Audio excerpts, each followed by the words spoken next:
Good morning friends. যদিও good morning অনেক সকালেই হয়ে গেছে, তাও তোমাদেরকে দেরি করেই আজকে মর্নিং জানালাম।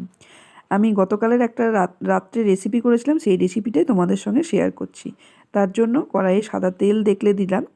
এবারে আমি চিকেনটাকে ভালো করে ধুয়ে অল্প পরিমাণে হলুদ আর অল্প পরিমাণে নুন দিয়ে কিছুক্ষণের জন্য ম্যারিনেট করে রেখে দিয়েছি।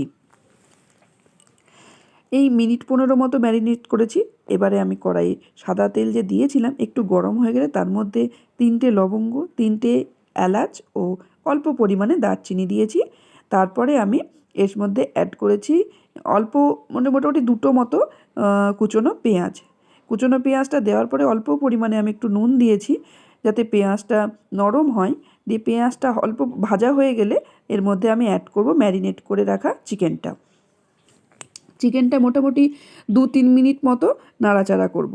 2-3 মিনিট মতো নাড়াচাড়া করার পরে আমি একটা মশলা রেডি করেছি। সেটার মধ্যে আছে আদা বাটা আর রসুন বাটা। এই আদা বাটা আর এই রসুন বাটাটা আমি এবার চিকেনের মধ্যে অ্যাড করলাম। যতক্ষণ পর্যন্ত আদা রসুনের গন্ধটা না যায় ততক্ষণ পর্যন্তই এটাকে আমি নাড়াচাড়া করব। দিয়ে মোটামুটি এটাকে 2 মিনিট মতো নাড়াচাড়া করব। তখনই আদা রসুনের একটা স্মেল আছে, কাঁচা স্মেল, সেটা চলে যাবে।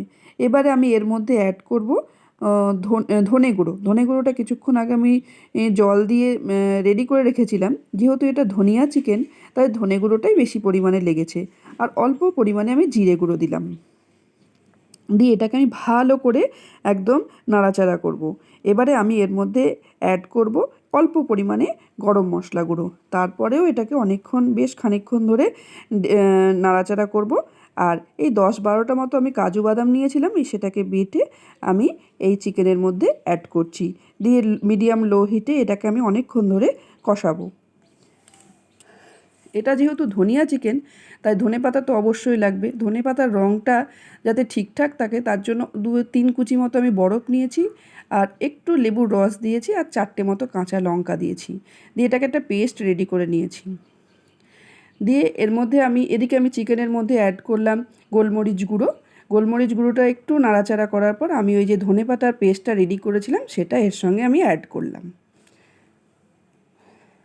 আর আমি যে চিকেন রান্নায় নুনটা কম দিয়েছিলাম সেটা এখন তার পূরণ করব।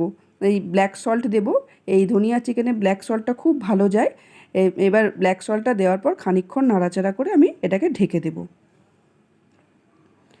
আমার ধনেপাতা চিকেন রেডি। খুব সুন্দর খেতে হয়েছিল, রুটি লুচি পরোটার সঙ্গে খুব ভালো যায়। তোমরা ট্রাই করো। Thank you.